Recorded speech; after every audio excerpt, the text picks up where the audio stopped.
Muy buenos días, mis apreciados estudiantes. Espero que estén muy bien, que se encuentren excelentes y sobre todo muy bien de salud, ¿no? Lo más importante.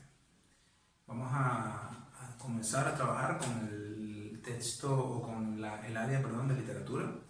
Hoy vamos a abordar nuevamente la narrativa como un texto literario. ¿Okay? Este es mi género preferido, diría yo. Me encanta el cuento. Me fascina la novela como texto narrativo y los mitos, bueno, son mucho más ingeniosos y atrapantes que ningún otro tipo de relato, ¿no? Es una apreciación personal, pero creo que a muchos o a quien no le gusta escuchar una historia o una buena historia, ¿no? Entonces, hoy vamos a trabajar con el tiempo de la historia. Ya hablamos en el pasado, hablamos de que el tiempo de la historia puede ser lineal o puede en este caso ser alineal, o sea, puede que haya una secuencia, en este caso cronológica ordenada de las acciones desde el principio hasta el fin, respetando los momentos de la historia, y hay historias que juegan con el lector, que se atreven a más, que rompen los esquemas, y esas historias en este caso producen rupturas donde hay saltos, saltos inesperados al pasado o al futuro de la historia y luego retornan, ¿no? Saltos violentos que confunden al lector o al espectador y que requieren otras estrategias cognitivas para poder entender. En el cine ya se hace mucho más fácil porque es audiovisual, ¿no? Sin embargo también es complejo, pero en la narrativa es mucho más difícil porque tienes que imaginarte todo, ¿no? Y te pierdes a veces en el relato en el momento en que cambian. En cambio en el cine las imágenes impactan un poco más, ¿no? ¿Por qué sigo trabajando con esto, chicos? Porque vamos a conocer una nueva forma, en este caso de romper la linealidad de la historia, que es ya vamos a ver cuál es, ¿no? Pero primero que nada, como les digo, el título del tema de hoy es la estructura interna del texto narrativo. Existe la estructura externa y la interna, pero la externa es muy fácil, chicos, ni siquiera la coloqué por eso. Es en las partes en las cuales se divide una historia, una novela. El cuento normalmente tiene un solo capítulo, por así decirlo, pero las novelas se dividen en partes, en capítulos, en secciones. A eso se le llama la estructura externa del texto. Pero en la estructura interna ya estaríamos hablando entonces de la configuración, ¿ok? La configuración narrativa de la historia, y en este caso haciendo hincapié en lo que es la temporalidad, ¿ok? Hay dos formas, ya conocemos, hay dos formas, ¿no? Lineal y alineal. Ya conocimos de las alineales lo que es la retrospección, que es el salto inesperado hacia el pasado y luego de vuelta al presente de la historia. La anticipación, que es el salto hacia el futuro. Y ahora vamos a conocer una nueva que es la cíclica, ¿no? Para explicar mejor, decidí hacer estos excelentes gráficos, ¿no? Profesor Mario, profesor Raúl se morir de la envidia con estos gráficos que hice tan complejos, para entender la historia, ¿no? Cuando una historia es lineal, chicos, inicia en algún punto, ¿no? Estos son puntos determinados. No quiere decir que por aquí comienza uno, ¿no? Pero inicia en algún punto, se respeta entonces el tiempo de la historia, la secuencia lineal, el inicio, primero el nudo y luego el desenlace. Pero cuando una historia no es lineal, ¿okay? Una historia puede comenzar aquí con el nudo, luego de repente por aquí va a ser el inicio, ¿ok? Luego retoma el nudo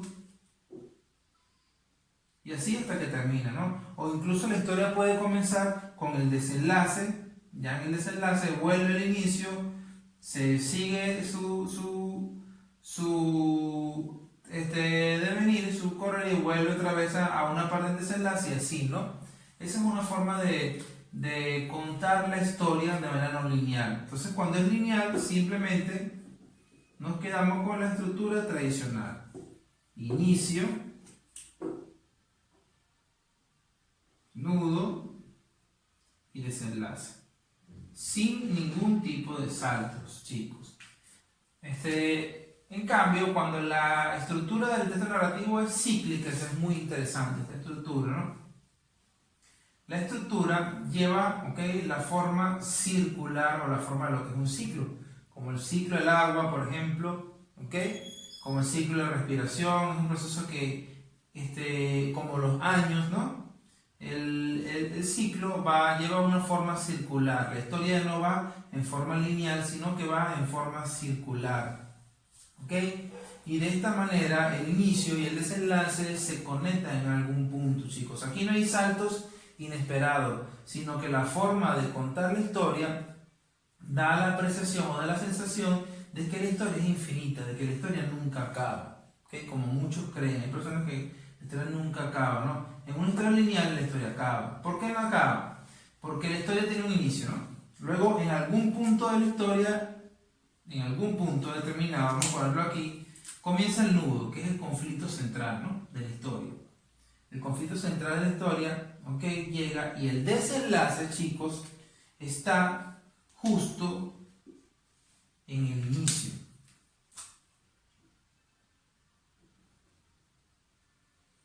¿Por qué? Porque cuando la historia termina, chicos, da la sensación, nos damos cuenta de que está comenzando nuevamente, ¿ok? La historia termina y comienza nuevamente. Eso es como el año, que es cíclico, ¿no?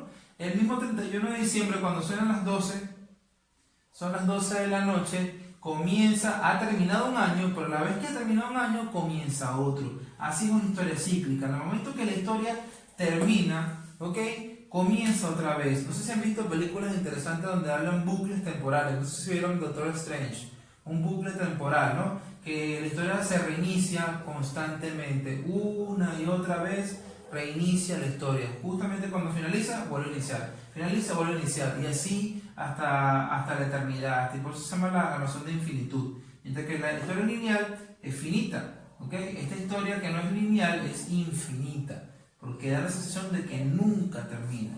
Por aquí les voy a buscar un ejemplo. Está en su libro de comunicación, un cuento, chicos. ¿Okay? El cuento se llama El que sigue. Se lo voy a leer. La sala de espera estaba vacía. Tenía suerte, no iba a perder mucho tiempo. Caminó rápido hasta el único sillón. Al sentarse le pareció notar algo en el asiento y se levantó. No había nada. El cansancio le hacía imaginarse cosas. Se sentó nuevamente. Cerró los ojos e intentó descansar. Había tenido un día muy ajetreado y los problemas del trabajo lo absorbían constantemente. Los armadones eran más mullidos de lo que parecían. Tal vez por eso recordó cuando era chico iba a nadar al río. Revivió el placer de sumergirse. El sillón se acomodaba cada vez más a su cuerpo. De pronto escuchó voces. Alguien vendría a interrumpir su reposo. Abrió los ojos y trató de incorporarse. No pudo. La vista se le fue nublando. Se aferró al apoyabrazos, pero supo que era inútil. Ya sin aire, dio un instintivo manotón de ahogado. Desde el fondo del sillón, lo último que percibió fue como otro, el próximo. Se sentaba sobre el extremo de su mano derecha, que apenas sobresalía, y sintió que se levantó el hombre, quien observó que la sala le esperaba vacía. Interesante, ¿no? Cuando este hombre estaba dejando de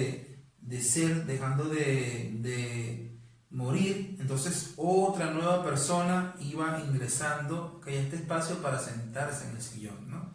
Y así y sucesivamente. Esta otra persona que iba a ingresar en algún momento también iba a ahogarse, iba a desaparecer y nuevamente iba a salir otra persona, y así hasta la eternidad, por así decirlo, hasta la infinitud, más que eternidad, hasta la infinitud. Así son los relatos que son cíclicos, chicos.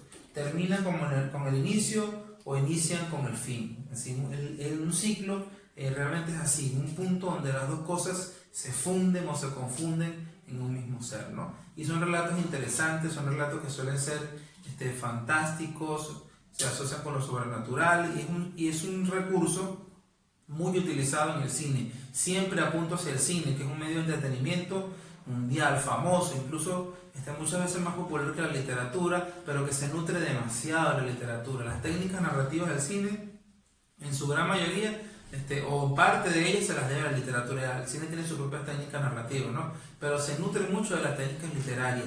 Y este es uno, chicos. Por ejemplo, como les digo, el bucle. El bucle se utiliza bastante en muchas películas, en muchas series, el bucle temporal. Observen, por allí hay una película que se llama El día después de mañana, no, el día después de mañana no, pero una película de Tom Cruise, Al filo del mañana. Es una película de acción bastante interesante con una propuesta similar a esta, lo que es el bucle temporal, ¿no?